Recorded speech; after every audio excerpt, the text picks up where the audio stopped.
Hello students, welcome to my channel. तो जो भी स्टूडेंट्स मेरे बीए सेकेंड सेमेस्टर में हैं तो उन्हें मैं बता दूं कि आज का यह video BA second semester English literature वाले स्टूडेंट्स के लिए बहुत महत्वपूर्ण है। तो जो भी बच्चे इंग्लिश लिटरेचर पढ़ते हैं बीए सेकेंड सेमेस्टर में, तो आपको क्या पढ़ना है, इंग्लिश पोएट्री आपने पढ़ना है अपने इस बीए सेकेंड सेमेस्टर में, जिसमें आपको सिर्फ पोएट्री के बारे में पढ़ना है।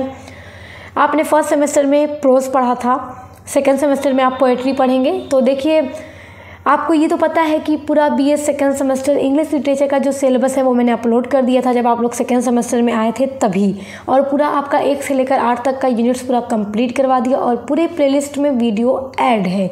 एकदम कोई भी टॉपिक मैंने आपका छोड़ा नहीं है, पूरा कंप्लीट करा दिया है। तो जिन लोगों ने चैनल को सब्सक्राइब किया है और जुड़े होंगे चैनल के साथ, तो उन्हें सारी वीडियोस लगातार मिली होंगी और वो देखे होंगे पूरा। और जिन्होंने नहीं अभी तक सब्सक्राइब किया, जो मेरे चैनल से अभी तक नहीं जुड़े हैं, तो उनसे मैं कहूँगी कि वो चैनल से जुड़ जाएं, क्योंकि वीडियोस लगातार चैनल पर आती रहती हैं आपके हर सब्जेक्ट की। फिर चाहे आप कोई भी सब्जेक्ट पढ़ रहे हैं तो चैनल से जुड़े रहेंगे तो वीडियोस आती रहेंगी, तो आप अच्छे से देखते रहेंगे, अच्छे से एग्ज़ाम की तैयारी करते रहेंगे।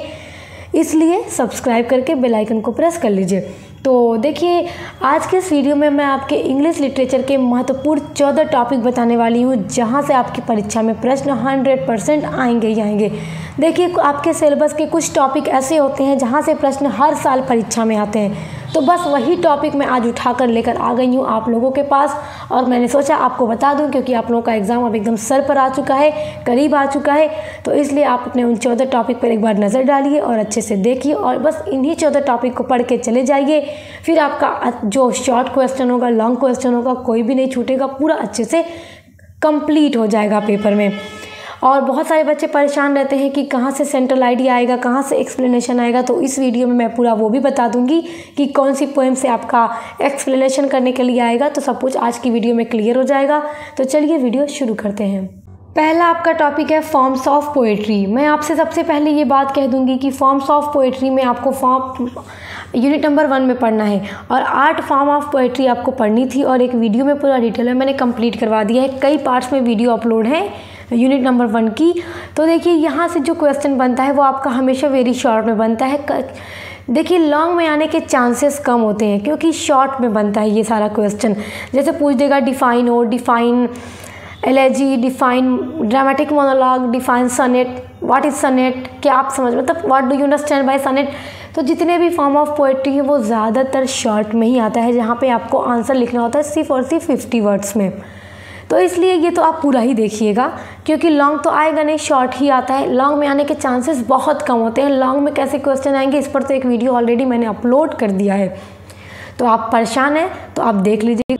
तो जो लॉन्ग क्वेश्चन की वीडियो है वो मैंने ऑलरेडी अपलोड कर दी है, जिसमें मैंने सिर्फ लॉन्ग के बारे में बता दिया है। तो आप देख लीजिएगा वीडियो, चैनल पर विजिट करके आपको जैसे मिल जाएगी।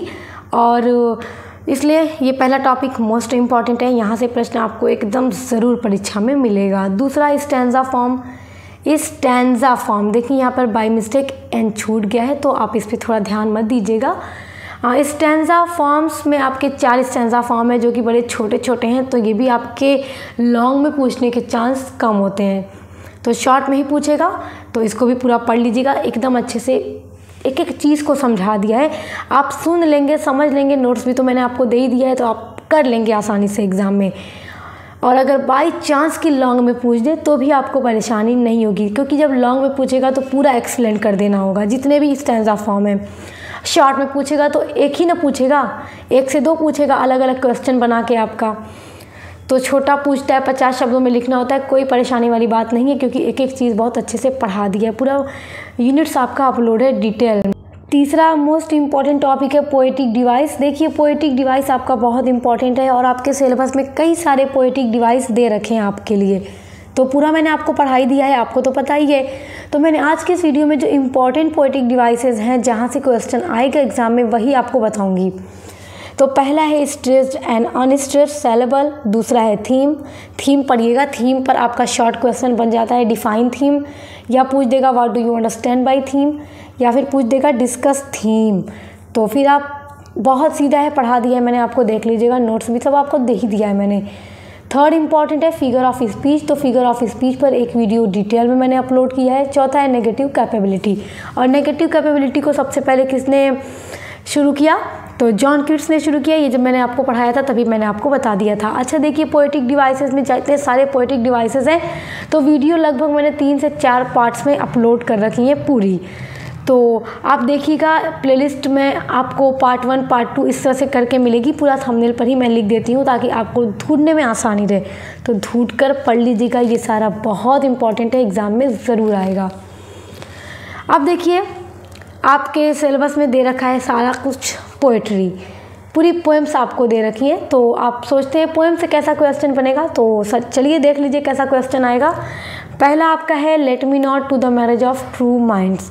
तो ये पोएम मैं आपको पढ़ा चुकी हूँ, विलियम शेक्सपियर की बहुत अच्छी सनेट है। आप लोगों ने पढ़ा है, आप लोगों को भी बहुत पसंद आई होगी, उम्मीद करती हूँ। मुझे तो पसंद आई बहुत ज़्यादा।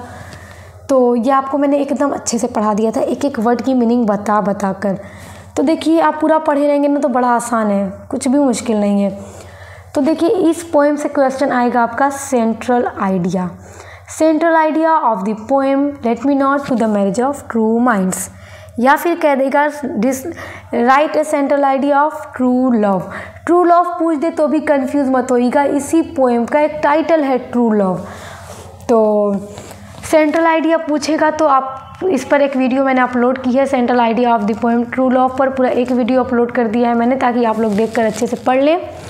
दूसरा क्वेश्चन आपका आएगा एक्सप्लेनेशन। तो एक्सप्लेनेशन आपके लॉन्ग में आता है, सेक्शन 82 में पूछता है आपसे, तो यहाँ से एक्सप्लेनेशन ज़रूर आएगा। और इस पोएम का पूरा एक वीडियो पर एक्सप्लेनेशन अपलोड किया हुआ है, जिसमें आपको पूरा मैंने अच्छे से बता दिया है, एक एक स्टैंजा का डिफरेंस, कॉन्टेक्स्ट, एक्सप्लेनेशन पूरा अच्छे से मैंने आपको बता दिया है। तो यहाँ से सब आप तैयार कर लीजिएगा। पांचवा महत्वपूर्ण टॉपिक है आपका absence is presence. Absence is presence John Donne की एक पोएम है आपके सिलेबस में, ये भी मैंने पूरा पढ़ा दिया है आपको। तो देखिए यहाँ से क्या क्वेश्चन आएगा। पहला क्वेश्चन तो आएगा क्रिटिकल एप्रिसिएशन। तो क्रिटिकल एप्रिसिएशन पर एक वीडियो अपलोड कर दी है, ये देख लीजिएगा, 100% आना ही आना है। दूसरा आपका एक्सप्लेनेशन करने के लिए आएगा एब्सेंस इज प्रेजेंस से। तो एब्सेंस इज प्रेजेंस पर भी एक वीडियो पूरा एक्सप्लेनेशन की अपलोड कर दी है। देखिए, सब कुछ मैंने आपका करवा दिया है, कुछ भी नहीं छोड़ा है। आपने पूरी प्लेलिस्ट अगर देख ली अच्छे से तो समझ लीजिए कि एग्ज़ाम में आने वाला कोई भी क्वेश्चन हो आपका नहीं छूटेगा, फिर चाहे आपकी लिखित परीक्षा होती हो या फिर ऑब्जेक्टिव्स होती हो। एक क्वेश्चन देखिए जो आता है एब्सेंस इज प्रेजेंस से, बड़ा महत्वपूर्ण है। How does the poet challenge the spirit of absence. Poet जो चुनौती दे रहा है ये गैर हाजिरी को, तो ये बड़ा इंपॉर्टेंट क्वेश्चन है और एक वीडियो पूरा इस क्वेश्चन पर अपलोड किया है। तो ये 3 तरह के क्वेश्चन आपके बनेंगे एब्सेंस इज प्रेजेंस से, देख लीजिएगा, सभी पर वीडियो अपलोड है। छठा टॉपिक देखिए, जॉन कीट्स की बायोग्राफी बहुत इंपॉर्टेंट है। देखिए, जॉन कीट्स की जो बायोग्राफी है शॉर्ट में भी पूछ देती है, लॉन्ग में भी पूछ देती है। तो एक वीडियो सिर्फ इनकी बायोग्राफी पे मैंने अपलोड की है मेरे चैनल पे, तो आपको पूरी एक वीडियो मिल जाएगी जिसमें आपका ये क्वेश्चन का आंसर अच्छे से तैयार हो जाएगा। बहुत अच्छे से मैंने आपको समझा दिया था इनकी बायोग्राफी के बारे में, क्योंकि देखिए जॉन कीट्स बहुत इंपॉर्टेंट है इंग्लिश लिटरेचर में, तो इसलिए आपको पूरा पढ़ लेना है। आपके एग्ज़ाम में जॉन कीट्स के बारे में ज़रूर आता है, तो इसका आंसर भी आपको मेरे चैनल पर मिल जाएगा। 7वां टॉपिक है odd on A Grecian earn. ये जॉन कीट्स का ही एक पोएम है, ओड है ये जॉन कीट्स की, तो आप ये भी पढ़ लीजिएगा। पढ़े रहेंगे तो इससे जो क्वेश्चन आपका आएगा आप अच्छे से कर लेंगे, चाहे क्रिटिकल एप्रिसिएशन हो जाए या फिर एक्सप्लेनेशन हो जाए। 8वां टॉपिक है break break break. Break break break से आपको एक्सप्लेनेशन तैयार कर लेना है, क्योंकि इसका एक्सप्लेनेशन इंपॉर्टेंट है, ये भी आप पूरा तैयार कर लीजिएगा। 9वां टॉपिक है describe John Donne as a metaphysical poet. Most important question John Donne के ऊपर भी देखिए, ये आपका क्वेश्चन ज़रूर बनकर आएगा, मेटाफिजिकल पोएट, क्योंकि जब भी मेटाफिजिकल पोएट्री की बात आती है वहाँ पे जॉन डन का नाम ज़रूर आता है। ये इंग्लिश लिटरेचर में मेटाफिजिकल पोएट के नाम से ही जाने जाते हैं। तो एकदम बढ़िया से इस क्वेश्चन का आंसर आपको तैयार करके ही एग्जाम में जाना है। 10 टॉपिक है आपका, देखिए what capacities does the poet imagine in the dead villagers. ये आपका क्वेश्चन बन गया है। थॉमस ग्रे की elegy written in a country churchyard, और वो भी आपको पूरा मैंने करवा दिया था मेरे चैनल पे, वो वीडियो भी पूरी अपलोड है। और उससे जो भी रेफरेंस कॉन्टेक्ट एक्सप्लेनेशन आएगा वो भी मैंने करवा दिया है। ये क्वेश्चन आप तैयार कीजिएगा कि जो मरे हुए लोग हैं गांव के, जो कब्रिस्तान में दफन हो चुके हैं, उनके बारे में पोएट क्या कल्पना कर रहा है। तो पोएम पढ़नी पड़ेगी आपको इसके लिए पूरी। तो पोएम मैंने पूरी पढ़ा दी है, थोड़ा वीडियो लंबी है क्योंकि ये पोएम भी काफ़ी लंबी थी, इसमें बहुत सारे आपके स्टैंजा थे। तो इसलिए वीडियो थोड़ा लंबी बनी है, मगर आपने अगर उस पूरी वीडियो को देख लिया तो फिर उससे आने वाला कोई भी क्वेश्चन होगा आप अच्छे से लिख लेंगे एग्ज़ाम में। तो वो वीडियो भी आपको मेरे चैनल पर मिल जाएगी, प्लेलिस्ट में वो वीडियो भी मैंने ऐड कर दी है। 11वां टॉपिक देखिए, write an essay on William Wordsworth as a romantic poet. इस पर भी मैंने अपलोड किया है एक वीडियो। देखिए विलियम वर्ड्सवर्थ जो हैं, इनकी आपने पोएम पढ़ी the world is too much with us, तो ये एक नेचर पोएट के रूप में भी क्वेश्चन आ जाता है। तो नेचर पोएट के रूप में जो वीडियो मैंने अपलोड की है आपने देखी होगी, तो अगर आपसे पूछ दे तो आप वही वाला आंसर इस वाले में भी लिख दीजिएगा अगर आप कंफ्यूज रहें एग्जाम में। तो ये क्वेश्चन भी इम्पॉर्टेंट है, देख लीजिएगा। 12 नंबर क्वेश्चन है, write an essay on W.B. ईस्ट एज ए पोएट। एक कवि के रूप में W.B. ईस्ट कैसे थे, तो इस पर एक वीडियो पूरा डिटेल में मैंने अपलोड किया है। बस आपको क्या करना है, आंसर के लिए क्या करना है, इसी वीडियो के डिस्क्रिप्शन बॉक्स में जो मैंने आपको इंग्लिश लिटरेचर की प्लेलिस्ट की लिंक दी है, जब आप उसको टच करेंगे तो उसमें आपके सामने सारी वीडियोज़ आ जाएंगी। आपके जो 1 से लेकर 8 तक की यूनिट्स हैं, सारी वीडियोज़ आपके सामने होंगी। तो मैंने ना पूरा थंबनेल पे टॉपिक जो क्वेश्चन है उसी को लिख दिया है, ताकि आप अपने क्वेश्चन को उस पर पढ़ें और वीडियो को टच करें और पूरा आंसर देख लें। पूरा नोट्स के साथ आपको अपना आंसर मेरे चैनल पर मिल जाएगा। 13वां टॉपिक है डावर बीच। डावर बीच ये पूरी मैथ्यू अर्नोल्ड की पोएम है, मैंने पढ़ा दी है आपको, इस पर भी पूरी वीडियो मैंने अपलोड कर दी है। तो डावर बीच का क्रिटिकल एप्रिसिएशन परीक्षा में पूछता है कभी कभी, तो देख लीजिएगा, ये क्वेश्चन भी आपका महत्वपूर्ण है परीक्षा के दृष्टि से।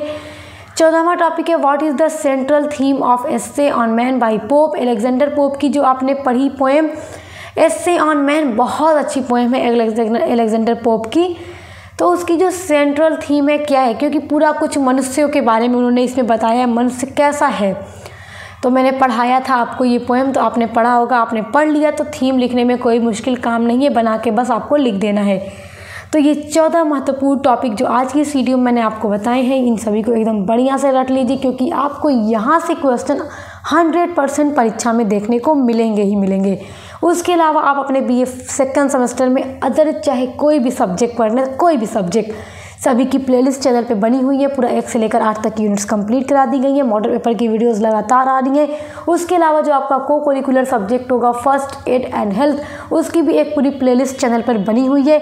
तो अगर आपने उसकी प्लेलिस्ट ओपन करके उसमें जितनी भी वीडियोज़ मैंने ऐड कर रखी हैं, आपने पूरी वीडियोज़ को एग्ज़ाम में जाने से पहले देख लिया, तो फर्स्ट एड एंड हेल्थ में आपका जो 75 क्वेश्चन आता है कोई भी नहीं छूटेगा। तो आप देख लीजिएगा, अच्छे से पढ़ाई कीजिए। Best of luck. अब मिलते हैं नेक्स्ट वीडियो के साथ।